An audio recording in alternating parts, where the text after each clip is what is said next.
Hey, it's Jordan with TYT Network, and I am here with the primary challenger for Congresswoman Debbie Wasserman Schultz, Tim Canova. How you doing, Tim?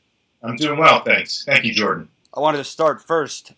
Debbie Wasserman Schultz has never had a primary challenger, to my knowledge. So, what gave you the cojones to take her on?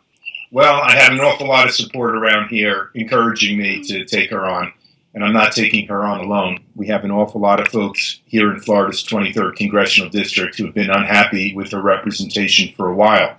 And the list of issues are really very important issues. The Trans-Pacific Partnership.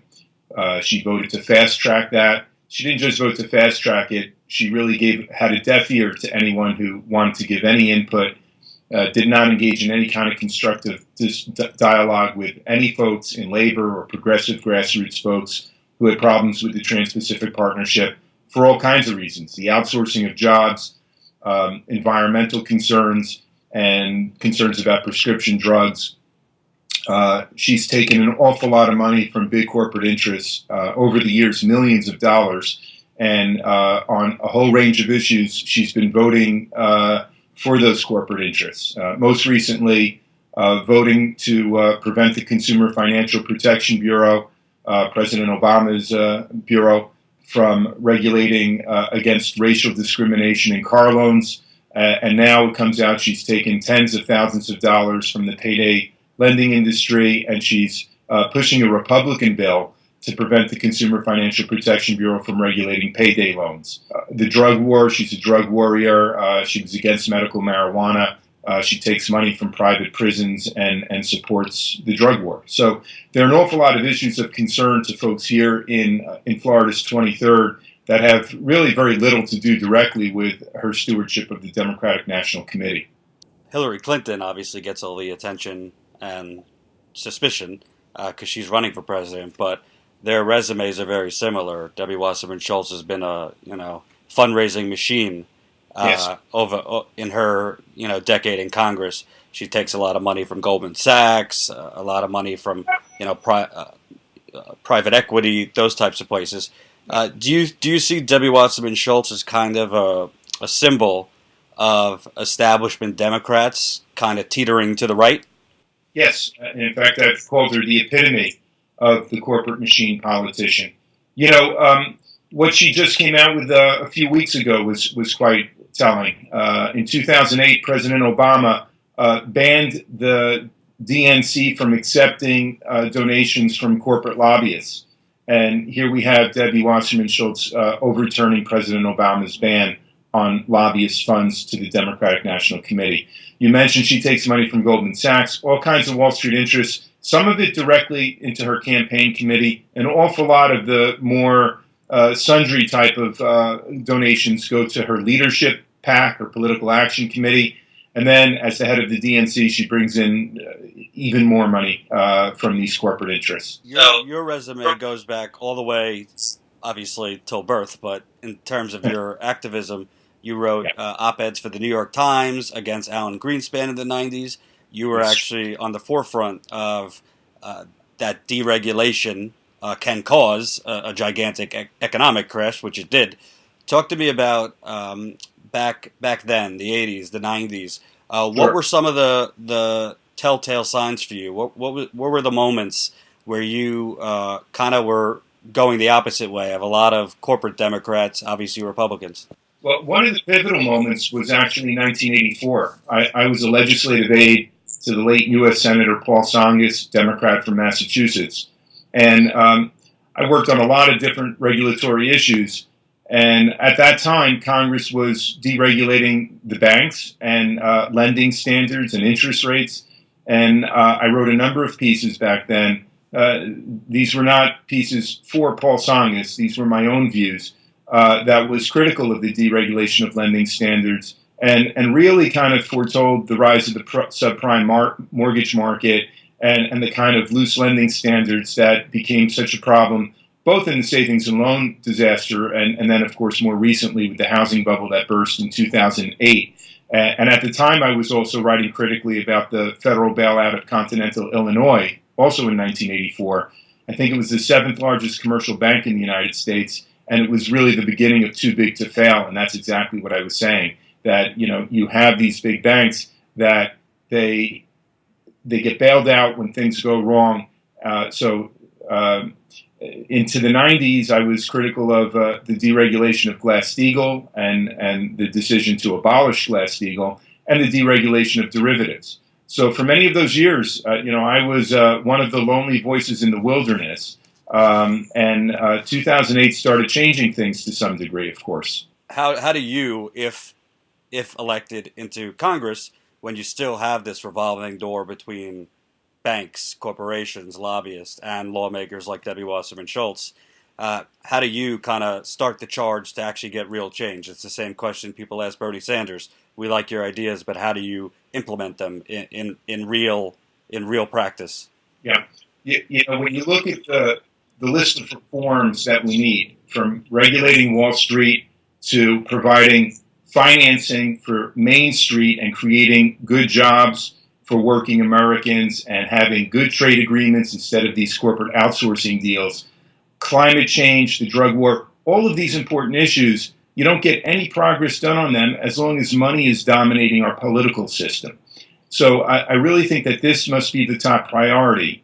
If and when I'm elected, I won't owe a single favor to a single corporate special interest. We're not taking any money from corporations or their PACs or their super PACs. So we're raising money through small donations. People are going online to timcanova.com, and we've already received over 22,000 individual donations. This makes us the fastest growing grassroots campaign for Congress in the country. And this is the politics of the future. We need to reform the campaign finance system. We need to send a message that Democrats and Republicans that are part of these corporate machines, that they will face serious primary challenges in the future. And those primary challenges will be financed through small donations, through grassroots activism. And when that message gets across, and if they don't get the message, they do need to be primaried out of office. And that's the way change is really going to come.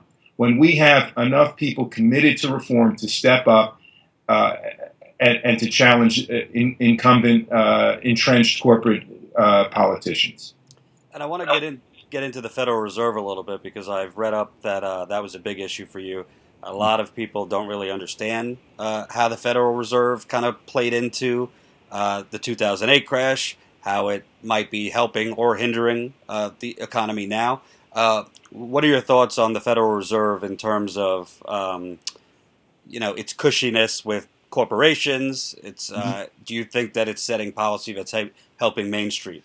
Well, no, it's clearly helping Wall Street interests, and that's not surprising, because when you look at all of the governing boards and committees of the Federal Reserve, they're pretty much stacked with folks who have been chosen by the big banks. That's the way the Federal Reserve was designed. The regional Federal Reserve banks are dominated by boards of directors that are essentially dominated by these big commercial banking interests, Wall Street interests. So you could say the fox is running the hen house at the Fed, and that's the way it was designed.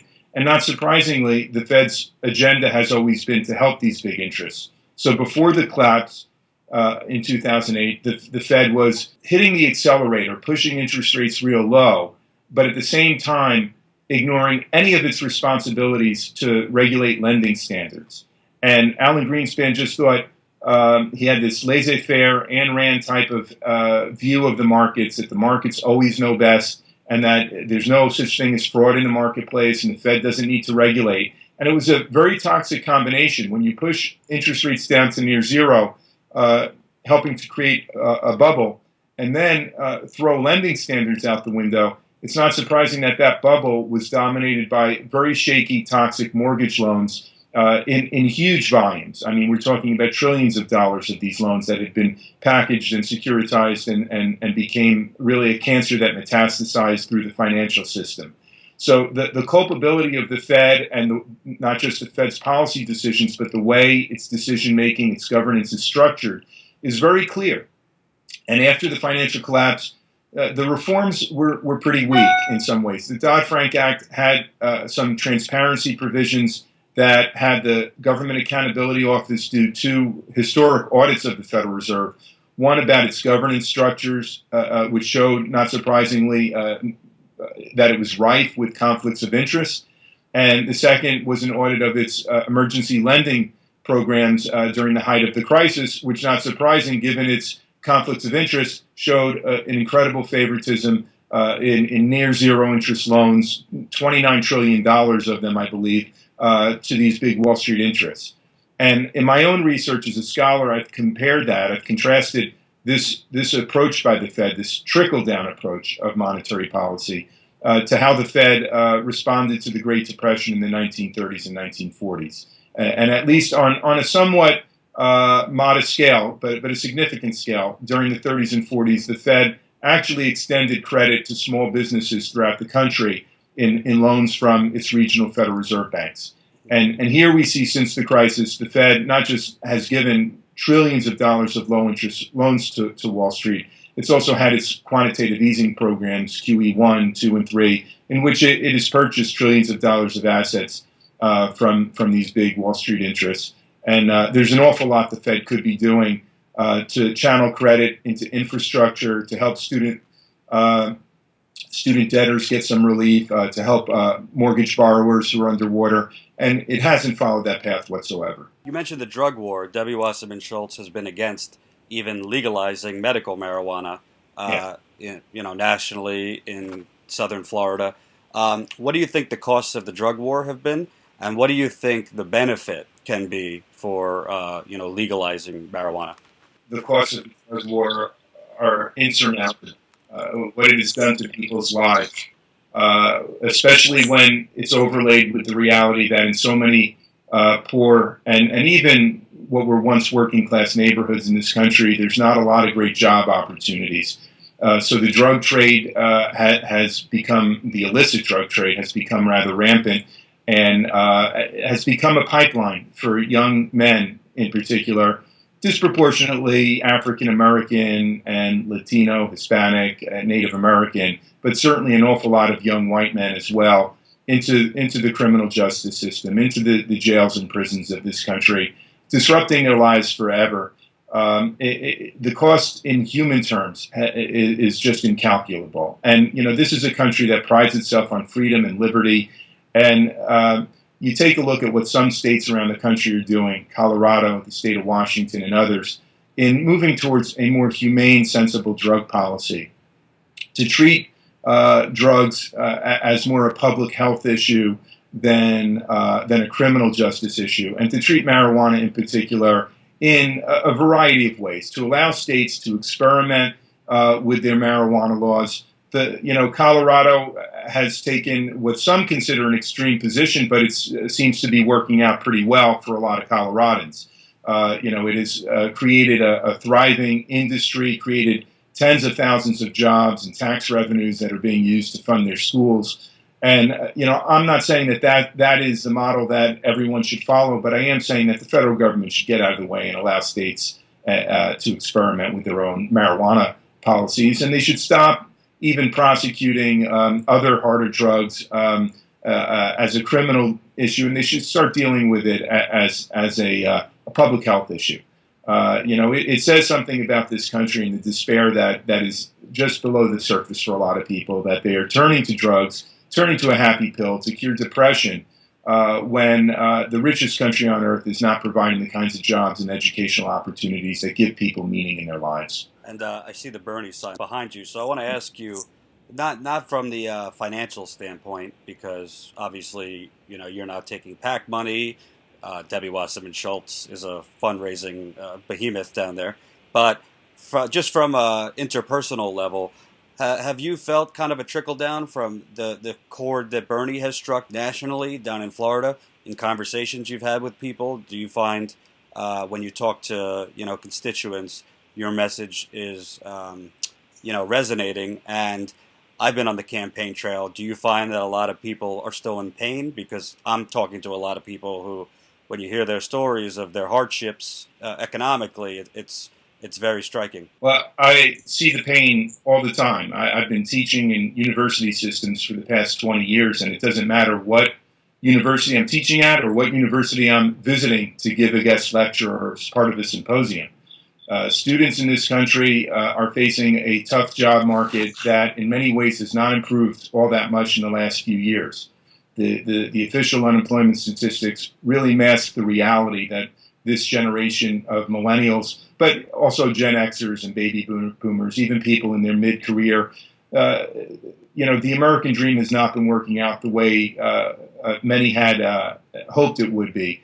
And so that pain is right there. And that frustration, and the frustration becomes a political frustration. And you see how incumbents are running scared and how this progressive grassroots movement is gaining steam, certainly at the national level with Bernie Sanders. Challenging the head of the Democratic National Committee, it has both its benefits and its hardships. There are a lot of folks who are willing to give us a look who maybe would not have been interested in what was happening in Florida's 23rd Congressional District, precisely because of her failed leadership at the DNC. But by the same token, she's got a big institutional apparatus behind her. The establishment closes ranks quite often and protects each other. And we really rely on and need grassroots support. We need folks to go to our website, to timcanova.com, read up on the issues that we're campaigning on, and try to give small donations the best they can. And the primary is in August, correct? That's right. We have an August 30th primary. Early voting begins a couple of weeks before that. And folks have to be registered Democrat by August 1st to vote in the Democratic primary. Young Turks viewers, a lot of them in Florida. You met the man now. If you want to support him, you know where to go. I appreciate you taking the time, and I'm sure we'll catch up before the primary. Thank you, Jordan. I appreciate it. Thanks for having me on. Thanks a lot.